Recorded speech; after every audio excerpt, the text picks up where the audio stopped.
Good evening and welcome to Channel 17 Town Meeting Television's continuing coverage of Town Meeting 2020. We're here today with Amy Bovee, who is the Assistant Clerk in the City of Burlington, and we are going to be talking about some of the ballot questions that will be in front of the voters on March 3rd. Actually, so we're doing a continuing series of forums here at Town Meeting Television. We're so happy you could join us. Our number is 862-3966. I'm not sure if we turned the phones on, but if we did, we're ready to take your calls. And Amy, why don't we start? There are four questions on the ballot for Burlington voters. Yes, that's correct. And we're going to take number 4 first, because that is actually your area of expertise.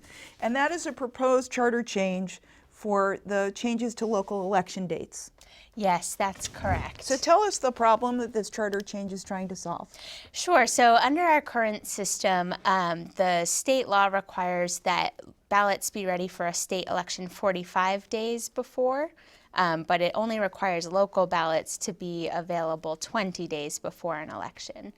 There's also a series of deadlines for candidates to submit petitions, for ballot questions to be adopted, that don't allow us to prepare city ballots any earlier than 20 days. So we're talking really about November elections, is that right? Yes. And primaries in November, or just November is this the issue? Mostly just November, yep.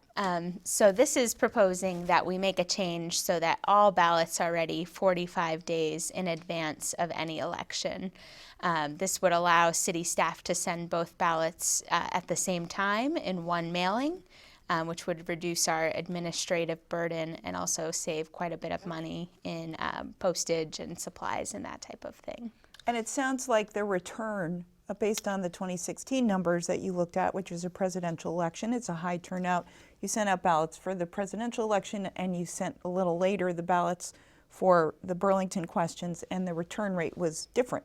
That's right. We found that in many cases we would receive back the general election ballot, but folks weren't returning the local election ballot and kind of missed the opportunity to voice their opinions on those local ballot questions. So our hope is that by sending them all in one mailing, we can increase participation in the local component of a November election. Excellent. Would you mind just reading the ballot questions so that we have that for the record and people know what they're going to see? I know that often when I go into the polling place, it's the first time that I've seen the actual language. Well, not me, because I look at them all the time, but when I'm not running election results, it's so if you don't mind just reading Sure. it off for us. I'd be happy to. So this will be question 4 on the ballot. The title is A Proposed Charter Change, Changes to Local Election Dates. Shall the Charter of the City of Burlington, Acts of 1949, number 298, as amended, be further amended to change the timeliness in Article 2, Elections and City Meetings, City Elections, Section 3, Article 3, Warnings, Section 6, and Article 8, Method of Conducting Elections, Section 22, for submission of petitions relating to charter changes, ballot questions, and candidates in special elections, all elections other than the annual city meeting, so that local ballots are available during state elections at the same time as state ballots, 45 days prior to the election. Now, if this is approved by voters, does it have to be approved by the legislature because it's a charter change? Yes, it would. Yep, all charter changes are sent to the legislature and finally would have to be signed by the governor. Okay, so that is, it's like a housekeeping matter, isn't it? Yes, yep, it's really just going to help the administrative process and also allow voters some additional time to cast their early ballots. How much money do you think it will save? Is it in the background here? Yeah, it's hard to say off the top of my head, but we think it could really reduce our postage expenses by about half, and also the cost of all of the envelopes and supplies. Also harder to calculate the time savings for our staff, but we would certainly see a more efficient process from our staff. I mean, if you're sending out 6,000 ballots, then that's 50 cents a ballot, right? It certainly adds up. It would be thousands of dollars saved. Okay, Yes. well, awesome. Well, in the absence of the mayor, why don't we just go over what the first 3 ballot questions are so that we can brief people about we're talking about the Burlington ballot questions, and there are 4 of them, and you'll be voting on them on the 3rd of March, not the 3rd of February, the 3rd of March. So this first one is the approval of the school budget for fiscal year 2021. Yes, that's correct. That's the budget question that we see each year for voters to approve. Would you like me to read it? Or? Well, we can, actually the mayor is here, but while he gets himself settled, this is a $91.5 million school budget. And it looks like it's about it's an increase from the previous year. Hello, Mayor, welcome. We're so glad you're here. I'm so excited to be here too. That's Thank fine. you. We haven't done a show together in a long time. No, it's really a pleasure to have you. We just went over number 4. Great. And we are your timing is perfect. And I'm just also going to let folks know that you can give us a call at 862-3966 if you have any questions for the mayor or for Amy Bovee, who is an assistant clerk in the consolidated clerk treasurer's office in the City of Burlington, where I just sent my property tax bill, except it goes to Albany. So anyway, I paid it early. Okay, so the school budget, what's the increase that we're looking at this year? So the school district did come and present to the city council presentation I was there for. The things changed a few years back, right? So the city council doesn't have a direct role in that, but what the ballot item will say is that the budget represents it's approximately 5.6% increase in expenses, and what that will translate to exactly in terms of a property tax increase is always at this stage of the process a little uncertain, because this is a statewide property tax and there are all sorts of factors that get set in Montpelier that don't totally get nailed down until a later date. But that 5.6% is at least gives voters a sense of what they can anticipate. Of course, each individual, given the way school funding works as well, people need to take into consideration what their personal financial situation is, and that there is, essentially an income test on people's with the education part of the property tax bill. So it is always a little bit challenging part of our system to lay out exactly what the impact will be, but it is approximately 5.6% expense increase is what the budget includes. My understanding is the district.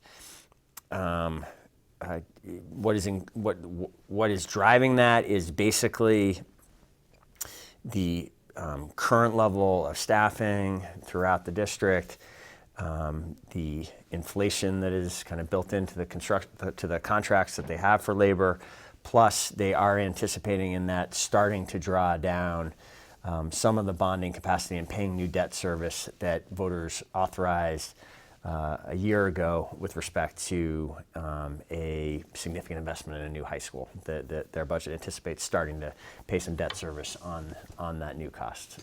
So we have had we will have a budget presentation from the school district, so that will go into the detail. But can I just ask you just a quick follow-up question on this? So when the bond for the high school is passed, or a bond is passed, is that, so am I understanding you correctly that the ongoing debt payment isn't actually included in the cost of the bond, it's included in subsequent operating budgets? That's my understanding of the way it works on the school side, and it's essentially the way it works on the city side as well. Let me describe how it works on the city side, and then explain how it's a little bit different on the education side. On the city side, people may remember back in 2016, people voted on a $27.5 million, authorizing the city to bond for up to $27.5 million to make infrastructure investments. So in our sidewalks and our, that bond includes sidewalks, fire engines, bike paths, streets. It was a pretty broad range of infrastructure investments.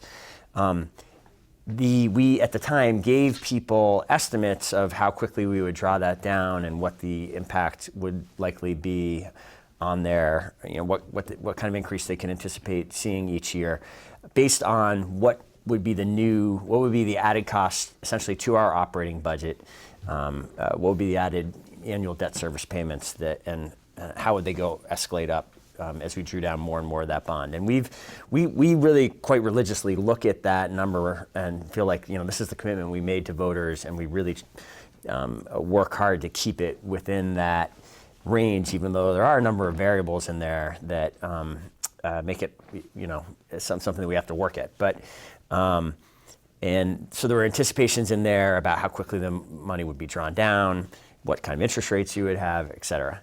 On the school side, it has all of that complication, and you have just the incredible complication of the statewide school financing system, which is that it is not a direct relationship between the debt.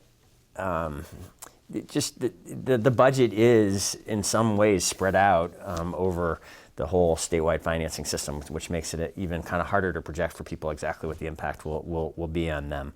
We have, and I actually feel pretty good about this, and I hope it's reassuring to voters as they vote on all these financial matters. We do now, when the school district came and said we want to take out this $70 million in bonding to build this new high school, that really caused us to think hard about what is the total kind of bonding capacity of the community, and to think of that as if it was a completely shared capacity between the district and the city. The reality is a little more complicated than that because of the way the statewide system works, but we have a policy between us that says there's only so much debt the two entities should take on together, and that metric was set based on independent metrics that are out there from Moody's or credit rating agencies and others about what is a reasonable amount of debt for a community like ours to take on. So I hope that's somewhat reassuring to people that we do have some real guardrails on how much debt cumulatively between the district and the city that we are going to allow ourselves to take on. So to recap, question 1 is the approval of the school budget. It's a $91.5 million school budget and includes increased costs for labor, which is the biggest cost, and also some debt service that has been expanded because of the high school investment. Yes, that's my understanding. They are anticipating, even though that project is still some ways from construction, that they're going to begin to draw down on some of that. They have actually begun to draw down on some of that bonding for design costs and other pre-development costs. Wonderful. So number 2. Yeah. Okay. That is increase in public safety tax rate. Great. So I have a number of things to say about this. So the main driver of this, and like everything else in city government, there's some complication to it, but the main driver and need for this public safety tax increase, which is the first increase in the dedicated taxes for public safety since, I believe, 2005. It's about 15 years. I might be a year or two off on that. The public safety tax is a dedicated tax within the overall municipal property tax, where the revenues generated by that can only be used for fire and police services. We are asking for a significant increase in that public safety tax to expand the city service in an important way. We currently have 2 ambulances that serve the whole city. We have reached the point in our evolution where those ambulances are quite busy. We, because of population growth, because of the aging of our population, because of changes in the way that this service is used, we see every year the number of calls for emergency services going up. And we have reached the point now where our 2 ambulances are approximately as busy as our 1 ambulance was about 20 years ago when we made the decision to go from 1 to 2. So we are going to voters and saying, if you want to, we think the time is right to expand our ambulance services to have 3 ambulances. The 3rd one will be housed in the new North End. We will keep the other 2. One is on the southern part of North Avenue, Station 2 in the southern part of North Avenue, and we also have the other ambulance at Central Station. That would be our new system. For us to afford to do that, we need an increase in this public safety tax because it is quite costly to take on a 3rd ambulance. We will need to hire 9 additional firefighters, EMTs to staff that ambulance fully, because you have to staff 3 shifts a day of 3 shifts. They work 24-hour shifts, so not 3 shifts a day, but 3 separate shifts That's 6 people right there. And then what we have found over the years is if you only hire those 6 people, you have an issue every time someone goes out on vacation or sick leave or whatever. So we actually are projecting that we will hire 9 new firefighters, which is a big increase because we currently only have, I believe it's 79 firefighters total. So this is a significant expansion of that department. It's what we need to do to continue to provide the level of service that I think Burlingtonians have grown accustomed to. The good news, or at least the way we have talked about it with the council, and I think the reason why the council, I believe, unanimously supported putting it on the ballot, I'm almost sure it was a unanimous vote, it was a unanimous vote, is that the logic goes like this. It is the increase is about 3.5% to your municipal property tax bill. So if you look at just the municipal section of your total property tax bill, which for most, for people who pay the full property taxes on the education side, it's about 30% of your property tax bill is the municipal side of that. You can anticipate a 3.5% increase from that if you vote yes. That is the largest kind of operating tax increase that we have come forward to voters with in the last 9 years. We have been tried to stay very conscious of we know that Burlingtonians and Vermonters pay a lot in property taxes, and none of us like coming with an increase. To put in perspective this increase, we look over the 9 budgets that I've been responsible for, and the increase in operating taxes over those 9 years, even with this 3.5%, if this passes, will be below the rate of inflation over that 9-year period of time. So I offer that in that I want constituents to know that we are aware that there are many demands on their dollars, and that we try to bind ourselves to the discipline of staying within the rate of inflation, and we've succeeded with that with respect to the kind of operating expenses for the city over the last 9 years. All right, well, we're talking about the second ballot question that'll be in front of the voters of Burlington on the 3rd of March. And that is an increase in the public safety tax rate, and that's about a 3.5%, is that right? A 3.5% increase in the overall city tax? Yes, 3.5%, and people can count on that. Right. They can do the math themselves on that, on their total municipal bill. So let's take this call. Good evening, you're on the air. Do you have a question for the mayor, Amy Bovee, our assistant clerk? Sorry, I must be calling a little early. I have a question for the candidates in Ward 8. Should I call back later? Yeah, call back at 6. At 6. Okay, great. Awesome. Very much. Thanks so much. Okay. Bye-bye. Great. All right. Teeing them up. They're lining them up. So number 3 is the charter change regarding the Housing Trust Fund. Could you explain that and tell us what that means for the voters? I can. The city, approximately 20 years ago, was a real leader in nationally in terms of how we tried to address our housing affordability challenges, and that we created a local housing trust fund and funded it with local property tax revenues to give us some additional resources that goes beyond. We had significant resources from the state and federal government for affordable housing. Having local resources, however, helps us do more with that money. It helps us access more of those dollars, because we can move quickly when opportunities arise.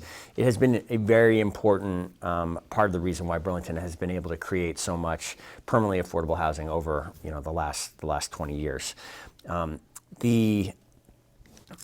Up until now, there has not really been. There has been sort of an informal division within the property taxes that we collect, that that basically a half of a penny was set aside for the Housing Trust Fund. That has never been mandated until now. What this charter change will do will say, going forward, there will be a full penny, which amounts to about $400,000 a year, that will be collected by the city and put into this Housing Trust Fund to use to create and retain permanently affordable housing.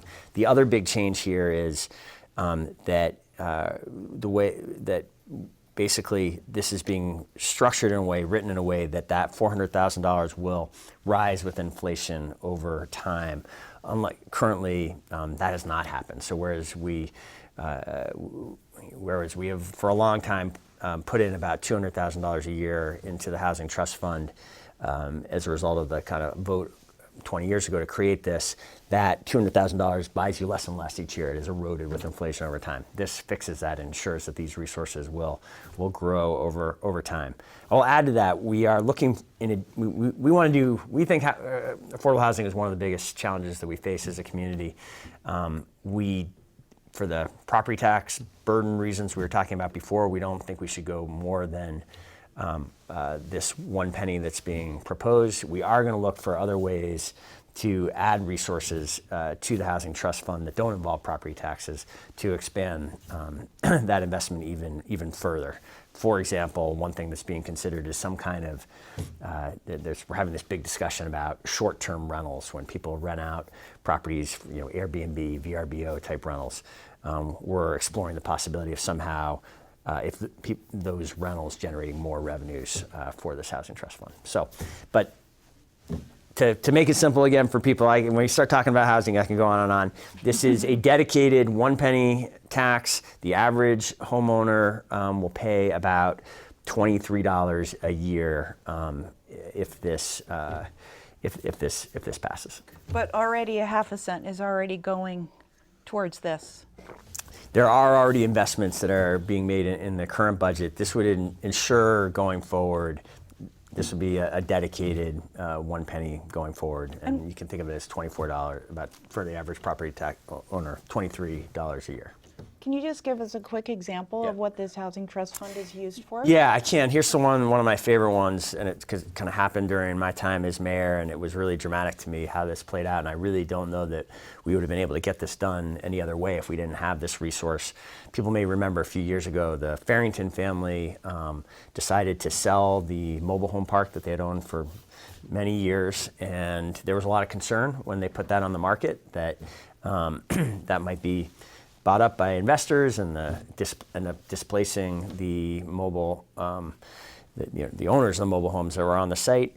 The city was able to move quickly with these flexible dollars to support the residents as they really took control of their future, put in place an agreement where they actually purchased the park from the Farringtons.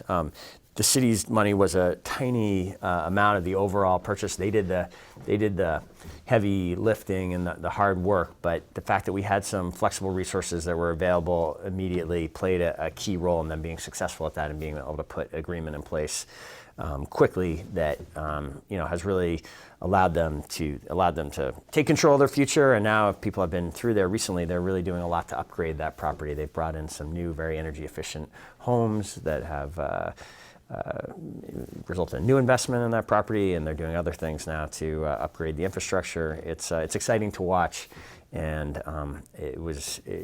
I think and the result is more than 100 homes that are they're not actually regulated permanently affordable, but they are sort of, by the nature of what those homes are, they are likely to be a really unusual form of quite affordable housing in this community for generations to come. So that's one recent example. Thank you so much. So we have, just to recap, there are 4 ballot questions that the Burlington voters will be voting on the 3rd of March.